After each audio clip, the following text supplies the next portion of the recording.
Have you ever felt like you are just drifting in life? If you can resonate with that, this is the episode for you. Welcome to the Upside Podcast, where we help you get unstuck in life and business by elevating your thinking and provoking meaningful change from the inside out. I'm your host, Theresa Flood, and I am thrilled to have Dana Gentry in the house with me today. I have wanted to have you as a guest, but we don't live in the same state, much less the same state.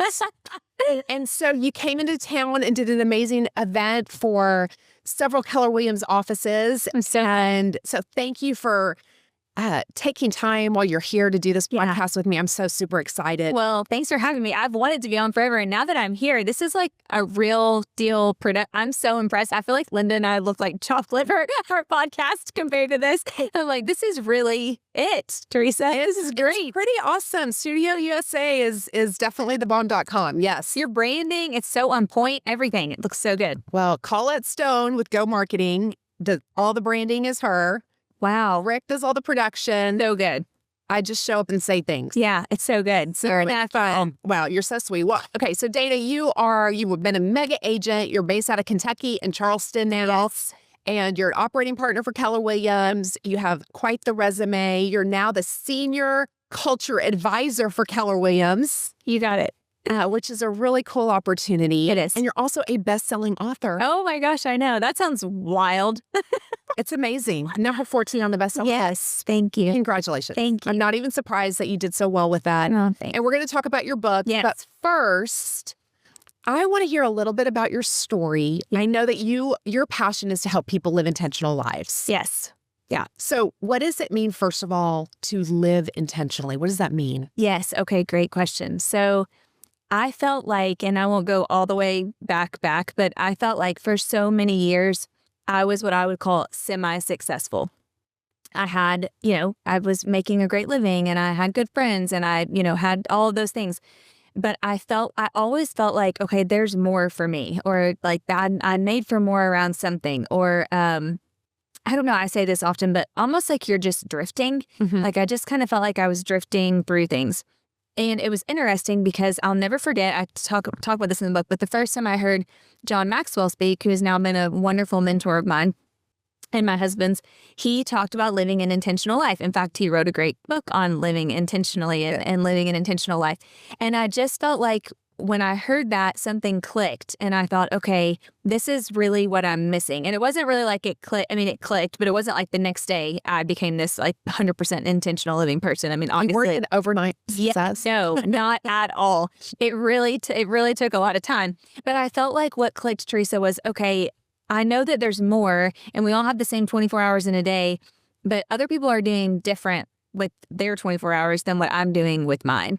And I always say, like, never be ashamed of where you come from or your upbringing or anything like that. And no one ever, and I say this with love, like I had great parents, but no one ever taught me any of this stuff. Yeah. I mean, I'm like, who teaches people this stuff? Because I never knew any of this until I was with Keller Williams. And that's just, everything changed. That's kind of a whole nother story. But I really felt like, okay, what's going on with the people who don't have access to these type of people or these types of rooms or these types of leaders or mentors? Like, how are they living their life to the fullest to have a super big life, as I would say, when they don't have access to this type of mentorship? It's interesting because as I have started becoming more intentional about studying successful people and looking at what's beneath the surface, successful people are incredibly intentional. Oh, yeah. And a lot of it is not seen. You see the result of it. You don't see the behind the scenes of all of the little things that they're doing. And you look and go, oh, that's what looks different in my life. Yeah, that's how I'm different with my time or different with my talent. Have you ever seen that iceberg graphic? And yes. That's what that just reminds me of when you said that. It's like all the things underneath that people don't see, but they just see like the top of that, tip of the iceberg or whatever. But that's true. It's like you don't even know the intentionality that some of these great leaders and successful people put behind stuff, because it's not something that you see tangibly or on the outside. It's like the disciplines. And I'm not a disciplined person by nature at all. My husband Adam is like the most disciplined person. It's like sickening. He's so disciplined. But I'm not wired that way. So, I mean, it really does take intentionality in a lot of the key areas, as I would say, like the wheel of life, if you will, to just be purposeful on those things and grow with intentionality. So what were the initial, when you made the journey from feeling like you were drifting, successful, but not not reaching your potential of what you felt was possible, what do you say the first couple things that you got really intentional about that started that domino effect? Okay, this is going to be a little bit of a repeat for you, but truthfully, this really is the truth. Number one, it was my calendar. And I still struggle with my calendar today. I mean, I can't tell you how many times Linda McKissick has mentored me and said to me, your calendar's your problem. You say yes to way too many things. I just did not have a grip on my calendar. And I even look back to remember when I was a mega agent and before I learned like how to build a team and I was just individual solo agent, I remember what really was like the tipping point for me, Theresa, was I didn't buy leads or any of that stuff. People that I did business with were referred to me. They were my friends. I knew them. It was something like that. And I remember being so busy and having such a non-grip on my calendar that it would take me like a week to text somebody back or to call somebody back when they would literally be calling and saying, I'm ready to list my house. I need you to come list my house. And I'm like, what am I doing? I mean, I had no control or intentionality with my schedule or my time whatsoever. And I also had to learn, like now I have, thank the Lord, the best, well, she's one of my best friends, but Heather, who runs my whole entire life and everything. But I had to learn, okay, I need someone else to really control my calendar because if it's up to Dana, it's going to be a crap show forever because I want to say yes to everything. Yeah. And, but now I kind of default to Heather. And it's funny because when I do, like, actually, ironically, this week she's on vacation. And she's like, she's like, don't say yes to anything while I'm on an island this week. I'm like, okay, I got you. So fun. But you have to put up those, I don't know, barriers or like boundaries around you to learn how to really live intentionally. But number one, without a doubt, was my calendar. So, and within that, it sounds like really learning to say no. Yes. Was more important than your yeses. It was really about more what you're going to say no to. Yes, because I'm sure all your listeners have heard this, but every time you say yes to something, you're saying no to something else.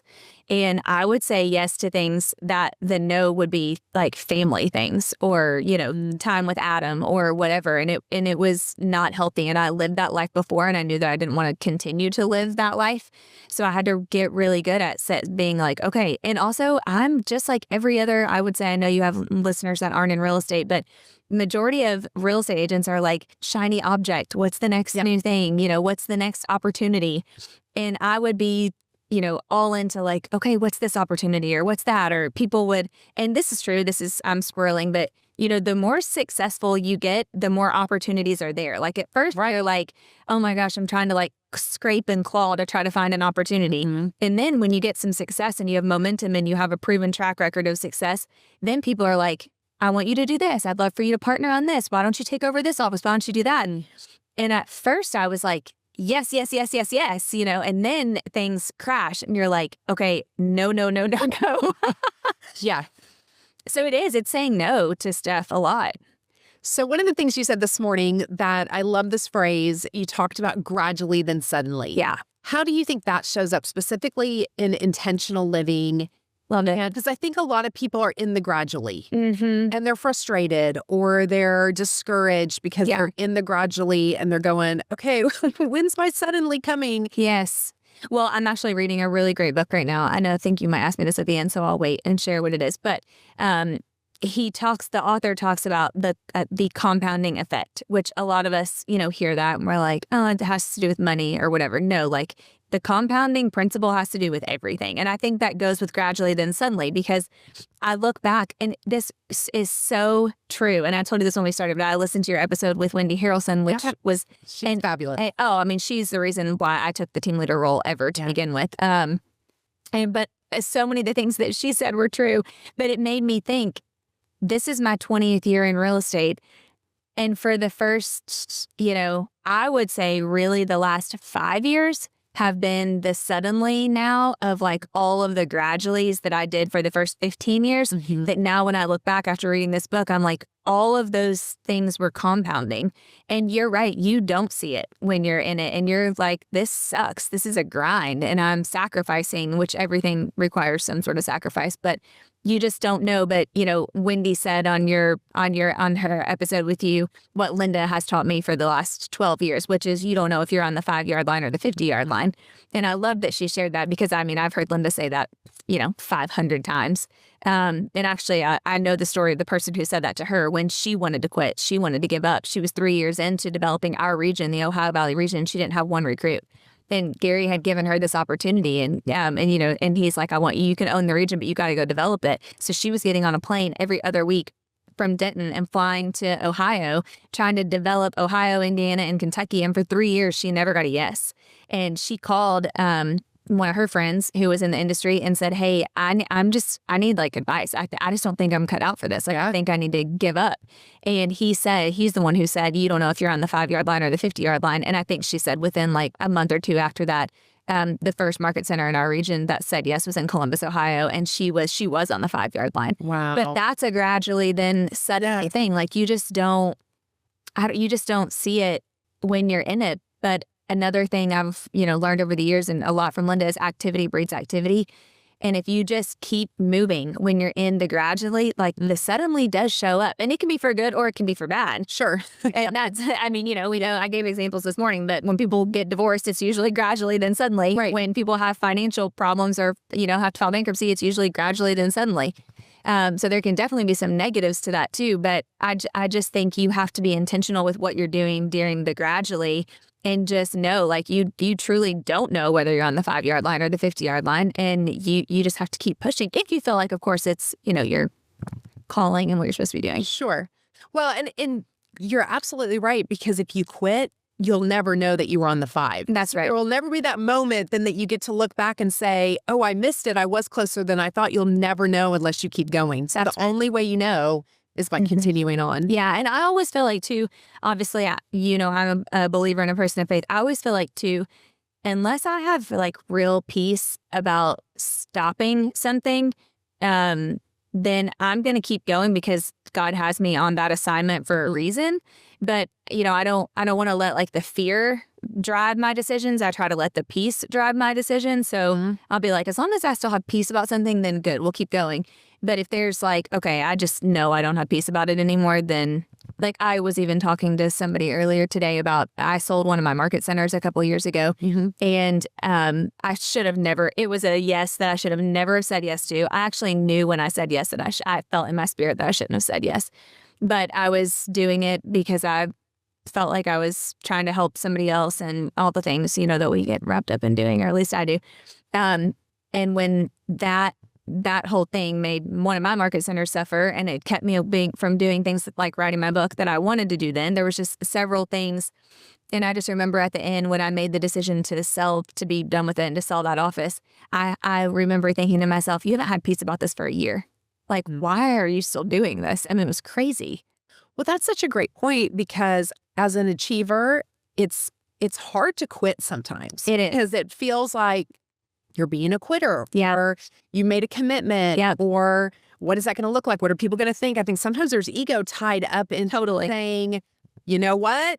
This one, it is okay for me to walk away. Well, and it's wild you say that, Theresa, because I always say, like, I know we all have ego, but I don't really get wrapped up in ego stuff. Like, I don't know. I just really never have that much. And I remember during that time, my husband kept saying to me, you're keeping this because of ego. Like, this is all ego. And I would be like, I don't even have ego. I don't even know what you're talking about. And Adam would be like, this is all ego. Like, you think you need another market center and da-da-da-da. And I would be like, what? No, you're so wrong. And then afterwards, I was like, you know what? I think you were kind of right. And then I just needed to push through it. Self-discovered. Yes, that's right. Yes, totally. Yes.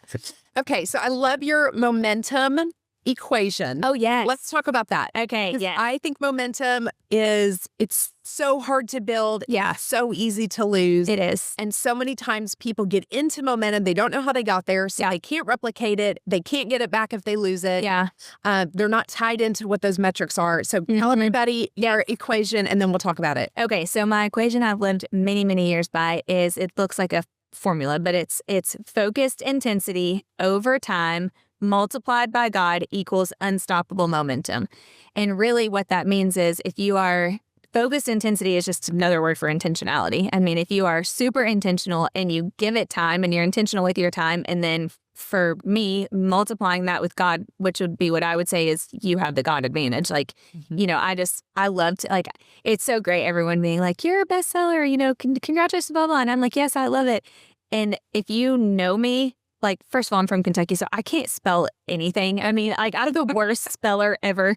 But it's funny because I'm like, only God, like, truly, like, but God, you know what I mean? That's like, it's crazy. So if you multiply your focus intensity over time multiplied by God, then you get unstoppable momentum. And like you said, who doesn't want momentum? I mean, John Maxwell says momentum is one of the best things that you can get and you can ride. And he always has taught us, if you don't have any, you need to go borrow it from somebody else. Like, go get around people who have momentum, because hopefully their momentum will rub off a little bit on you. But you know what it's like. I feel like personally right now, you have had a great momentum the last year in so many areas of your life, and you're riding that momentum, and it shows up in everything. Well, and it's the consistency. It is focus intensity over time. Yeah. And I'm in a gradually phase of growth. Yeah. It is just slow and steady growth. It's nothing crazy. It's nothing explosive.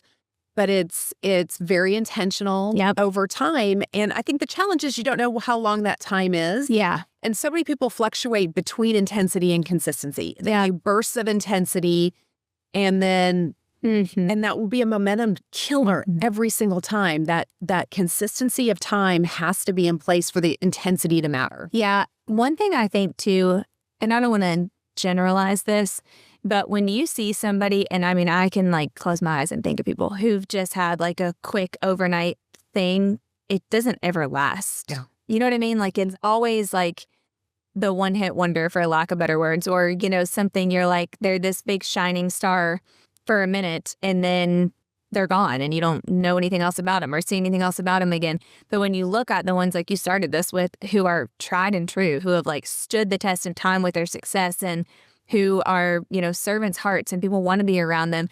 It really was the consistency. Like, they never just had a quick overnight thing. Yeah. It's they pushed through. Well, and the idea too that success is a two-sided coin with failure on the bottom side. Oh yeah, that's John's latest book. It's such a huge piece of it, because you don't have the success without the failure. And so many times we think we have a great month or we have a great year, a great season, and really, it doesn't define us, nor does a bad month, a bad year, or a bad season. It's the cumulative of all of it together. It's the time. Yeah, it's the journey. It's the journey. Yeah. Give it the journey. And, I heard, I'm trying to think of who said this, because I hate to not give people credit, but it was somebody, it might have been Ryan Leake. It was somebody just recently at family reunion.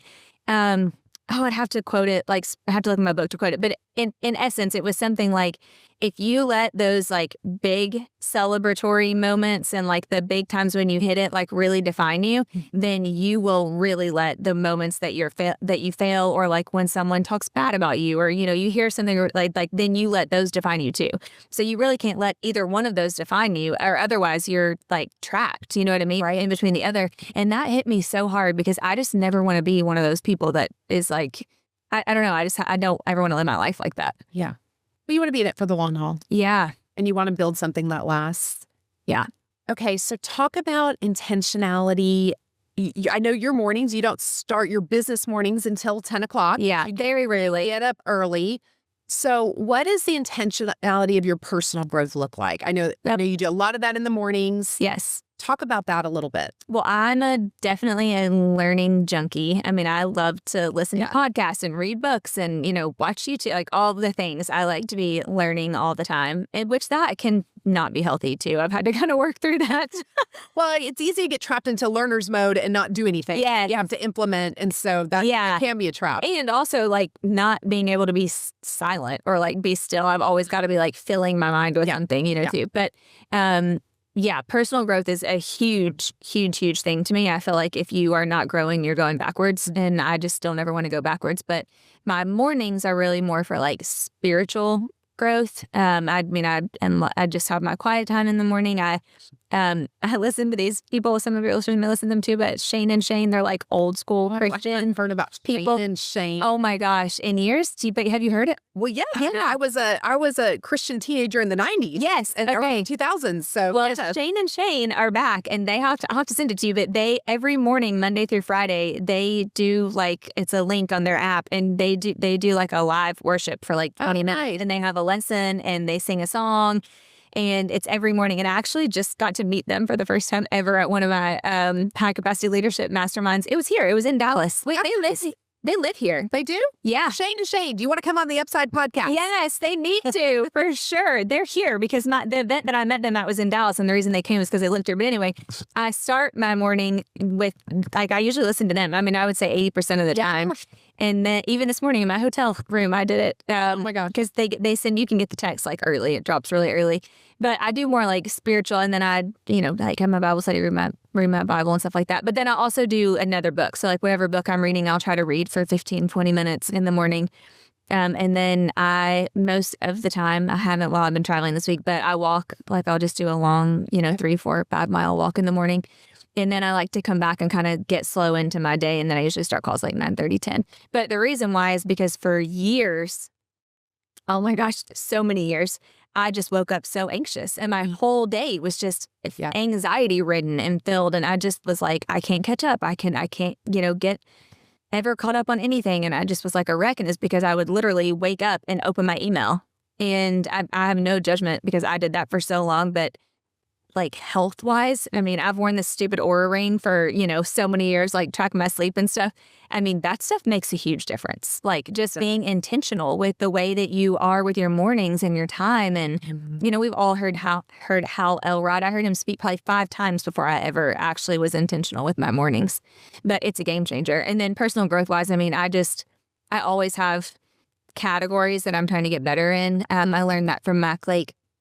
And he has a really great book that Linda McKissick and I are both doing this year called the Intentional Growth Workbook or something Growth Workbook by Mac Lake. But the whole premise of it, Theresa, I need to send you one. It's great. You would love it. But you pick one category a month. Okay. And so like, let's just say you want to get better in personal growth about having fierce conversations. Well, then for that month, you only listen to podcasts, you only read books, you only read scripture, not only, but you focus your scripture around like all the things that you do to personal are only around that category. Because, you can be so into 5,000 things. So, and he has a list of like 50 personal growth categories that you would want to grow in. And it's really cool. He has like a whole formula. So I've been doing that this year and really trying to say, okay, for this month, I'm only focusing on this. For this month, I'm only focusing on this. And it helps a lot. And you can really see the growth then as you have the focus on it. Yeah. And he has a little like, not test, but like a little, what do you call it? Like thing. Like a review. Yeah. That you do at the beginning of the month and then at the end of the month. I love that. So that you can rate yourself to see how you've grown better. In like 2 months ago, I did vision casting because I felt like I needed to rejuvenate myself on really just casting great vision. But it's been really great. Well, and I think if I'm sure you know the concept, read the book, Gap in the Gain. Oh, yeah. And so many times we're just looking at the gap. And an exercise like that in personal growth, if you can really look at where you've come from, that is so much of the momentum that you need to keep going. Because you don't ever feel like there's progress, even if it's slow progress. It's easy to throw in the towel or to give up, distracted or what have you. And so doing those reflections are so powerful. Yeah, you would love that workbook. I need to get you that workbook. Okay, I'll put that on my list. Yes. Okay, so I want to talk about leadership real quick, and then I want to dive into a couple chapters of your book. Yep. Because everybody needs to buy Restore and make this a part of your intentional living for the next 90 days. But let's talk specifically about intentional leadership. Yep. What does intentional leadership look like? Okay, that's a great question. For me, that looks like truly showing up every day to serve the people around you. I look at Dana's view of leadership is really nothing more than stewardship. And I feel like your husband and I have talked about this before several times too, but I think sometimes leaders get stuck in this like, I'm the leader, so I'm the manager, so I want to it's all about me.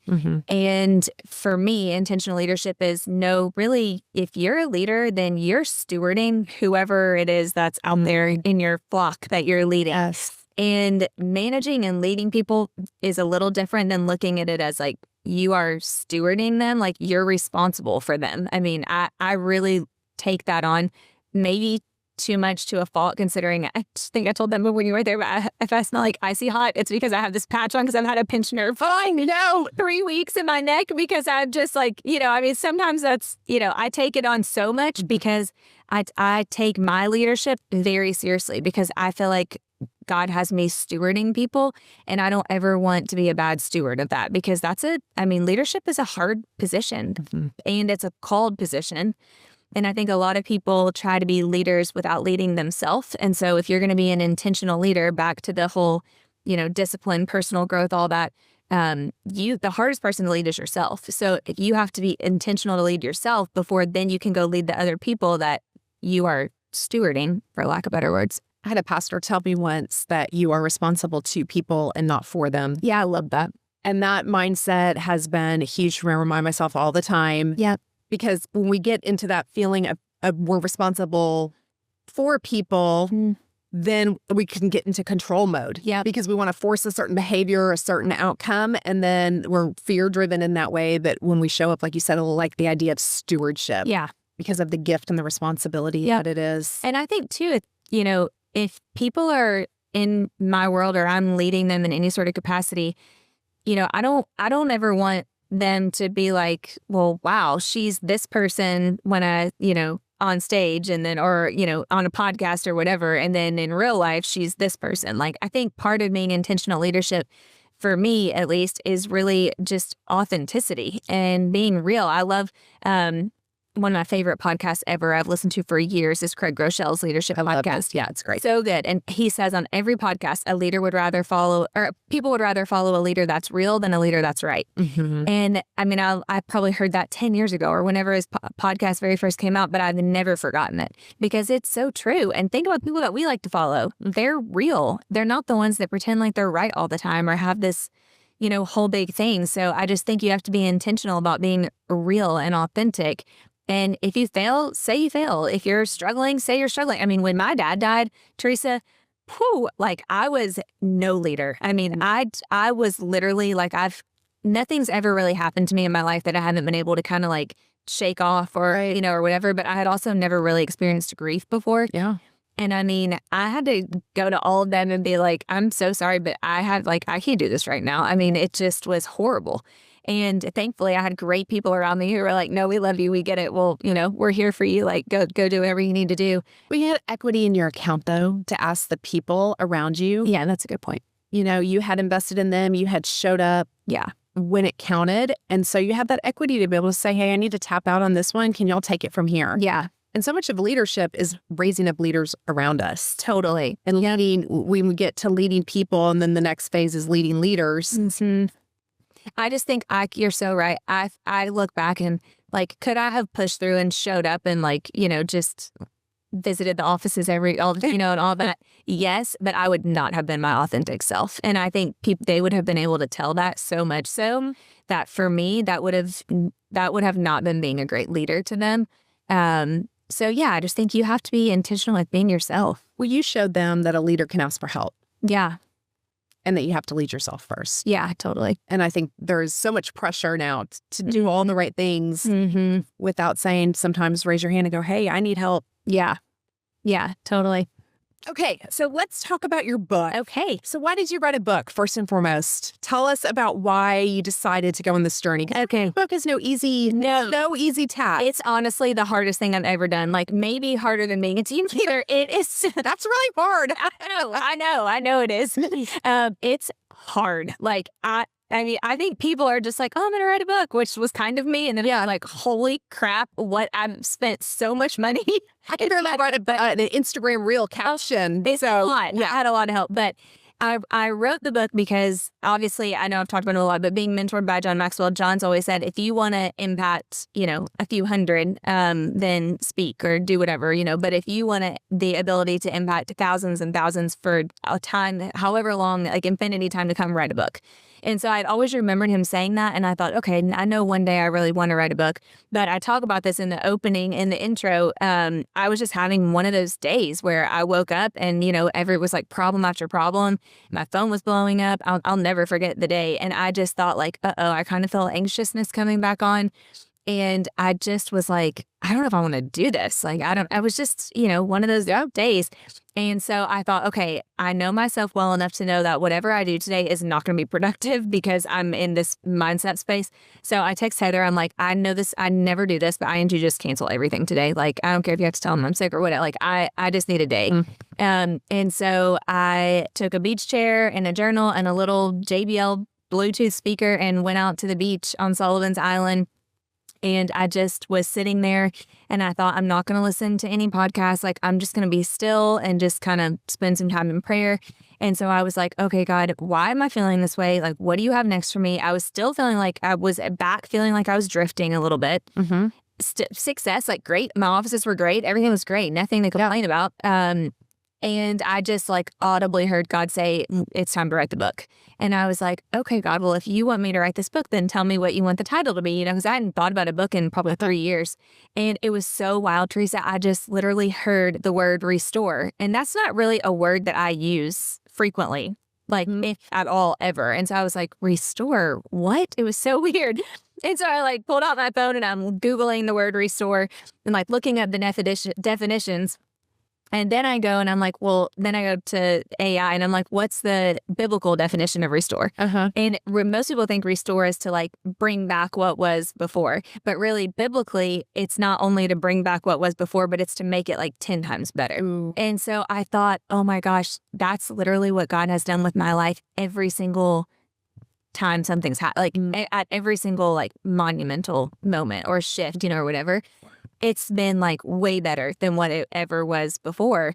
And so I thought, okay, so I just started doing a ton of research and all the things that you can restore: your health, your marriage, your life, your business, your faith, all the things. And so I was like, okay, I'm going to do this. And then I knew the goal, really, like, spoiler alert, is I want to have 4 books. I mean, this is supposed to be the first of 4. Okay. Because I started with a 365 daily reader. And then I was like, oh my gosh, I could not write 365. I was like, I'd never had the time. And so I hired my amazing brand builder strategist. I was working with Rory Vaden's company, and she said to me, why do you feel like you need it? Why don't you just do 90 days? People love a quick hit, And I was like, oh, I could do that. But when I looked back, I knew that there was really like 4 kind of pillars, I guess. You discover this throughout brand builders, but which they've just been so great to work with. But there's really 4 main pillars when they have you look back over your life and they're like, okay, what are the main 4 pillars that have really defined who you are or your success or significance? And mine were living intentionally, the power of proximity, learning how to build great relationships, and running your own race, like staying out of comparison. So good. So my thought was, okay, I'm going to start with intentionality because that's really the start of everything. Right. And then my next 3 will be the other 3 pillars. But I wanted to I love a daily reader. Yeah. I was like, I think hopefully this will impact people. Okay. So if you're watching on the YouTube, you can see this beautiful book. But it is not. The lighthouse is there because on Sullivan's Island in South Carolina, there's like an old lighthouse that's been there forever. And when I heard restore, I was looking at the lighthouse. Awesome. So each day is really, and it's short. So this is such a manageable, intentional step that people can take. It's about 2 pages, different categories or different topics every single day. And then a Bible verse of the day. And I love that you included that piece in it. Yeah. And if you're not a person of faith, like, still read it. I mean, it's not all. Absolutely. Yeah. Absolutely. It's everyone. Okay. So I want to talk about 2 of your chapters. Okay. And you've mentioned John Maxwell often. And again, your second pillar is the pillar of proximity. One of the things that I admire about you is you are somebody who not only invests and mentors other people, but you very much look for and embrace mentors in your life. Very much. I see that, and you invest in that. So tell me John Maxwell behind the scenes. I mean, what an amazing man to have a personal relationship with. He's literally the best. I mean, that is just so awesome. I mean, he's the best. Like, I say all the time. How many books has he read? He's wonderful. Read. I mean, he has something? Oh, no. He's at like 92 now. Not that many. 92 books, but he has a goal of 100. What's your favorite John Maxwell book? Oh, my gosh. I have not read all of them. Oh, well, I mean, I don't think I've read all of them, but my favorite is probably just the 21 Irrefutable Laws of Leadership, because that's just so good. But I would say after that, oh, man. Oh, my gosh. There's so many. Change Your World, Change Your Thinking, Change Your World is such a big one. Today Matters is such a great one too. Oh, there's just so many. I don't know. The Irrefutable Laws is the best. It's the foundational one. Okay, so day 26. Yes. 7 intentional lunch questions. Yes. And so tell us about this chapter. Okay. This is crazy too. I have something crazy to tell you that just happened to me after our thing.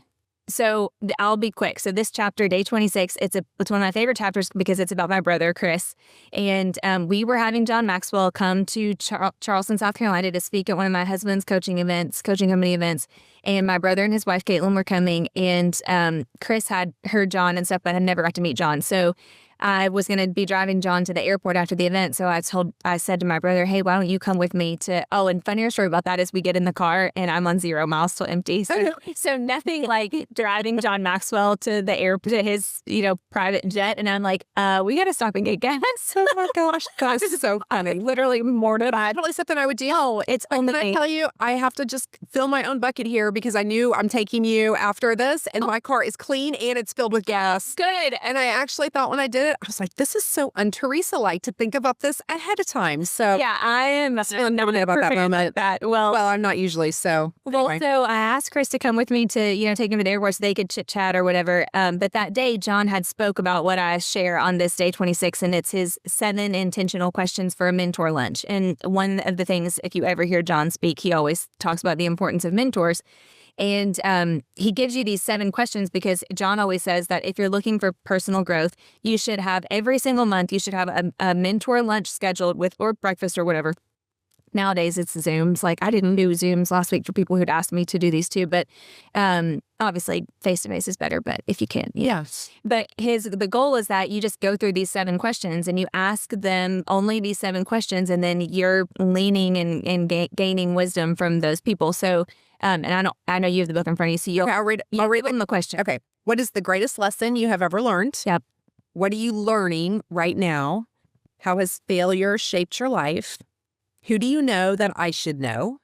What have you read that I should read? What have you done that I should do? And how can I add value to you? Yes, they're great. Highly recommend. You don't need to come up with your own questions. You can just dill these 7 and go schedule mentor lunches. So my brother heard him say that. My brother had worked for Lowe's Home Improvement since he was in high school, or right after high school. And so he knew that the president, Marvin of Lowe's, was a big John Maxwell fan, but had never met him. So long story short, we get a John Maxwell book. At this time, it was 16 Laws of Communication, which is also another great one.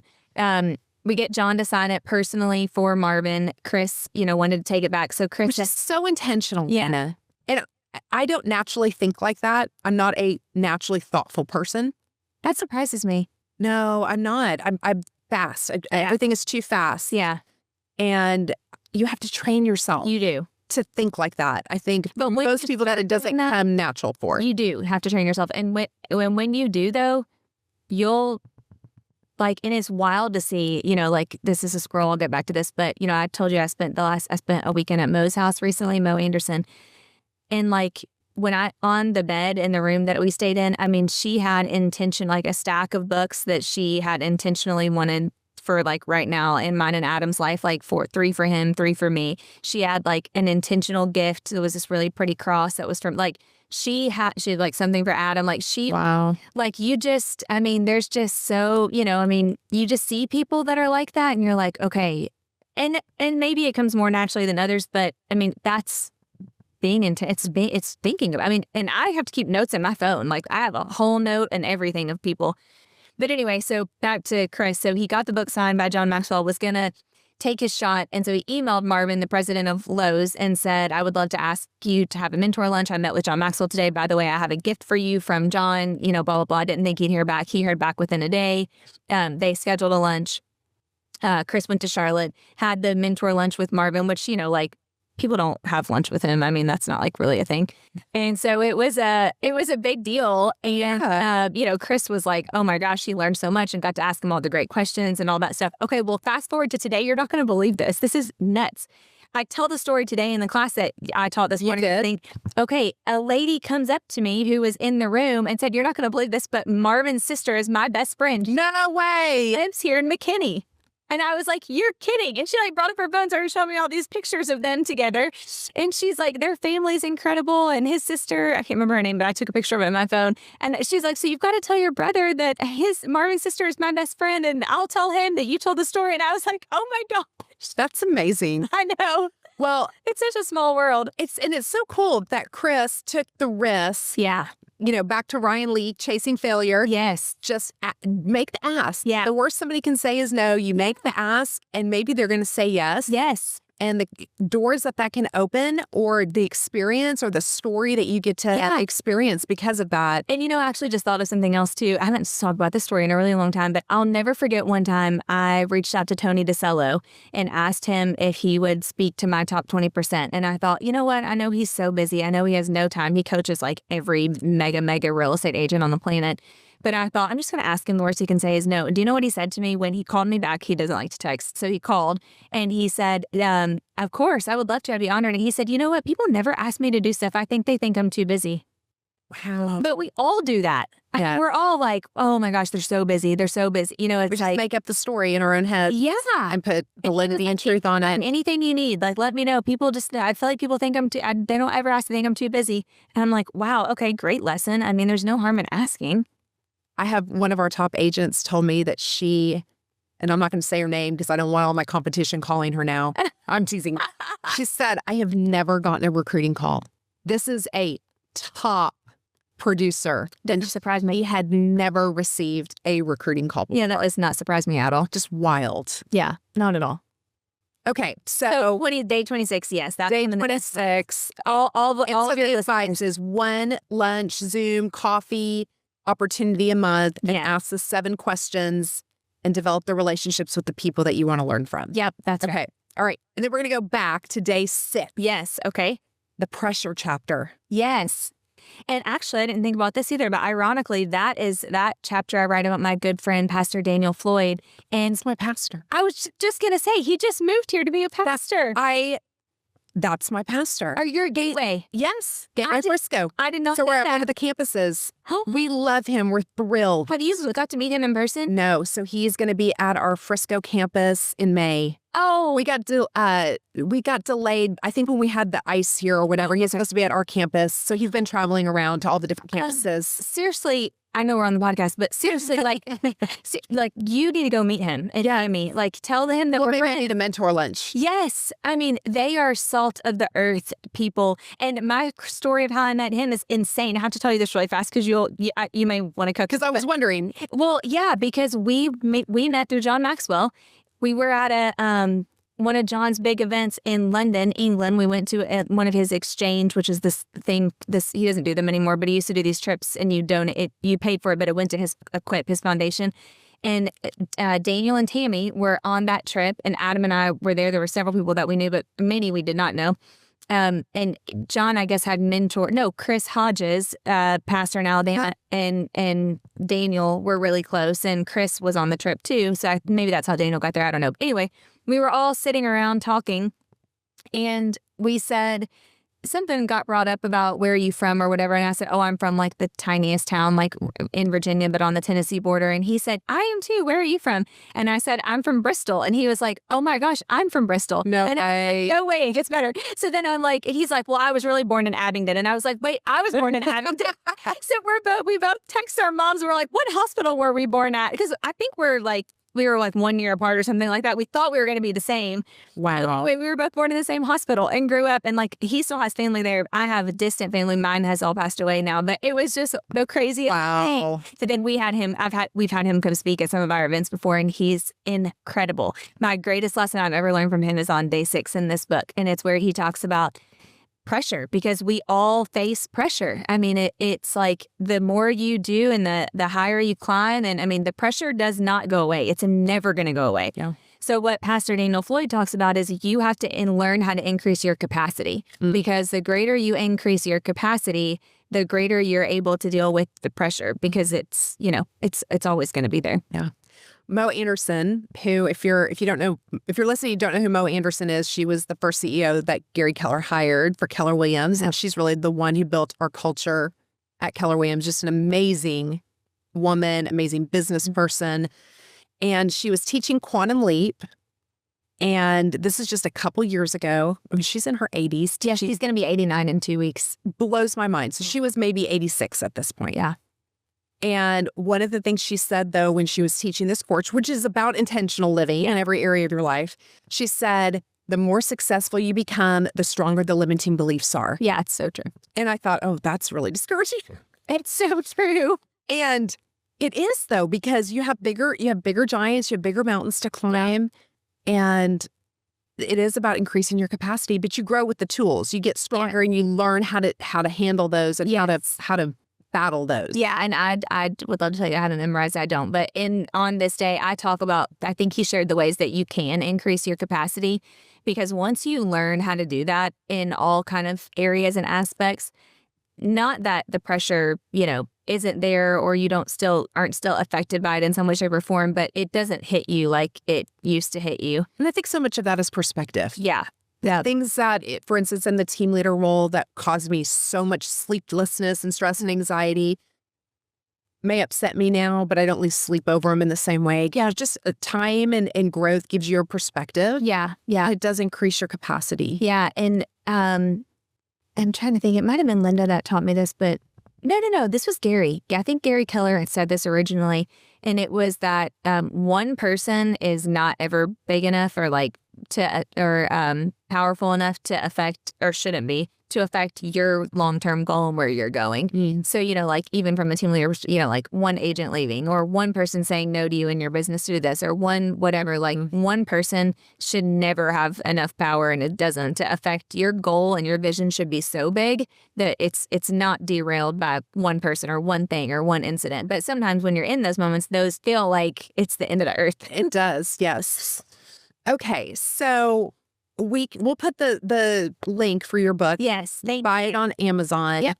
And I would just encourage everybody, if you're looking to become intentional, this is a great morning or evening read. Yeah.